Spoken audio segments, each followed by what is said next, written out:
Okay. Agoy mga busing, fiesta na naman dito sa aking dirty kitchen kahit walang mga tao. I'm just kidding mga busing, ganito po talaga ako pag nagpapatrabaho. Malagkit na bigas, minikos-mikos sa native chicken, naku aras kaldo ang labas. Ay naku, ang sarap po talaga nito lalo na pag tag-ulan. Dito po sa bundok, magtsatsaga ka ng manok kung wala kang ulam. Yan lang muna. Mamaya naman kung kulang, dagdagan. Mga busing, ito po yung kaganapan sa aking garahe ngayon.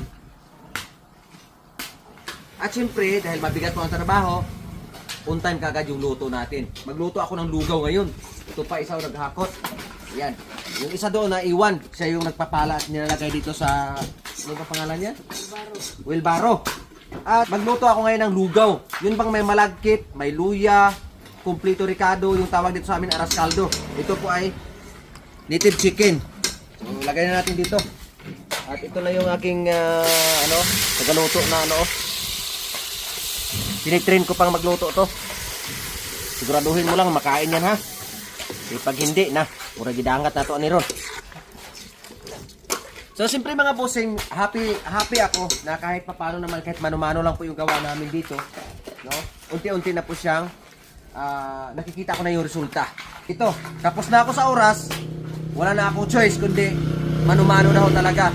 Coming na po ang milling at gusto ko pong maiayos yung truck dito sa loob kasi may mga kunting mga ayos-ayusin po sa mga bossing before kami magbiyahe. Yan po mga bossing, sa lapad ng area, hindi ko rin lubos maisip na sa dahan-dahan na paunti-unti lang na diskarte. Ito po, almost done na po mga boss. At siyempre, araw-araw po dito fiesta. Nagluluto po ako para po sa kanila. At ito, sige sa aso yan. Mamaya.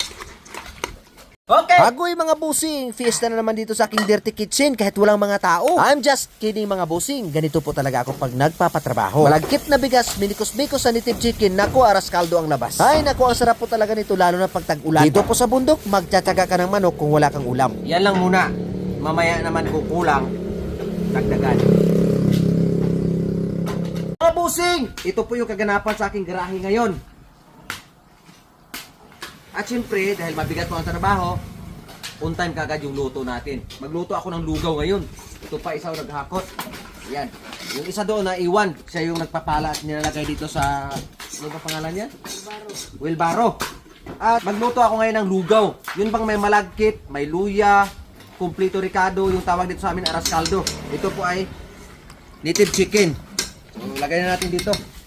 At ito na yung aking nagaluto na Tinitrain ko pang magluto to. Siguraduhin mo lang makain yan ha. Pag hindi na,